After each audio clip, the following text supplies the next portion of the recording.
Dumb Money feels like it's caught in a fog, struggling to deliver the thrill it promises. While it's never going to reach the dizzying heights of a classic like The Wolf of Wall Street or The Social Network, this still left me wondering why the underdog story of a YouTuber turned Wall Street player couldn't be turned into a more engaging movie. Director Craig Gillespie, known for I, Tonya, Lars and the Real Girl, he is a talented director, but he seems to have bitten off more than he can chew here with this sprawling narrative. The film is a chaotic parade of characters reacting to market madness on their phones, leaving us reacting to them reacting. It's a lot of telling and not showing, with heavy reliance on memes and news anchors to spoon feed us financial terms. Now, this might be a movie, people don't mind. It's honestly not a terrible movie. I mean, I was able to focus and, follow it. I just didn't like the way it presented its information. It's very blunt, blatant. It really doesn't have like a neat flow to it. The ensemble cast, including Vincent D'Onofrio, Sebastian Stan, Seth Rogen, and Nick Offerman, is distractingly overqualified for their roles as hedge fund managers. Now, I fucking love these actors. Do I want to see actors I've never seen in the roles? Honestly, no.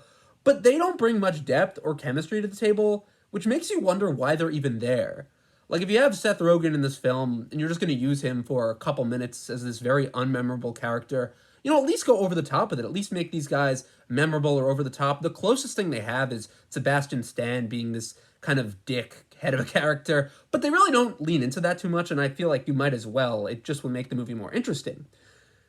It just makes you wonder, like, what's the point? Even Anthony Ramos and Dane DeHaan, both talented actors in their own right, have this weird tiny subplot at a GameStop store that just doesn't really add up or go anywhere, and it's just there. I love both of these actors, but I feel like it could have been cut. The film's multiple subplots, including an intriguing one with America Ferrara as just a regular woman who's buying stocks, and it shows you the risks of how you could be very successful, you could lose it all. I actually thought this was a very interesting subplot, but it gets steamrolled in the rush to cover too much ground. I actually like this one. I wish they could have cut some of the others and just focused on her. The inclusion of college students watching the stock prices tip up, oh man, that felt out of place. It added just to the narrative clutter. I like Craig Gillespie. I feel like he's trying to be like Steven Soderbergh, tell a true story, make it entertaining. But his movie is really too much style over substance.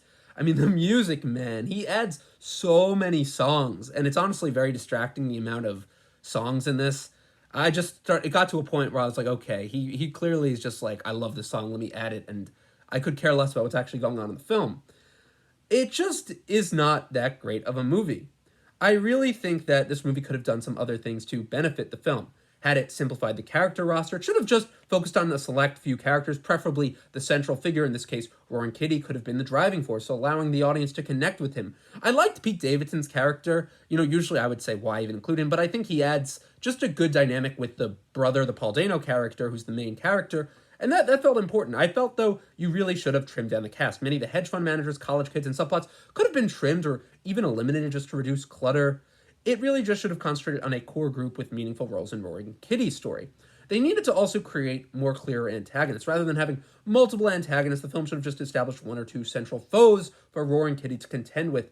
I understand they're going with a true story. They're trying to make it accurate. But the way this film just adds up, it doesn't feel satisfying. It doesn't feel like anything really converges into one final battle. You know what I mean? They have so many characters in this film, and then it just ends with them like on their phones, like watching a live stream, and they're like, yeah, you get him, Roaring Kitty. And I'm just like, that's what this is adding up to. It just doesn't feel like you get that satisfying moment you've been waiting for. Like, why include everyone if it's just not going to add up?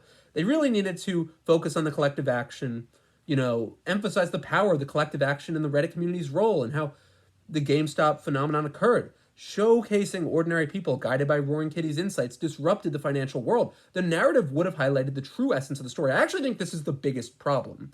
They spend so much time on all these subplots when it really is interesting how the world changed because of Roaring Kitty, yet they don't really focus on that. They spend so much time just showing kids in dorm rooms, like on their phones, and that should be mainly, maybe even the whole plot. Maybe they should have rewritten the whole thing, but instead, it just feels like they're going onto so many different plots.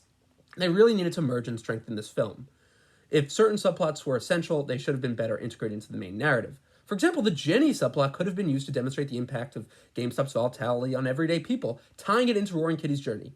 In summary, Dumb Money could have greatly improved by streamlining its characters, eliminating unnecessary subplots, and focusing on the central theme of collective action and the power of ordinary individuals in the GameStop phenomenon. This would have made for a more engaging and cohesive narrative.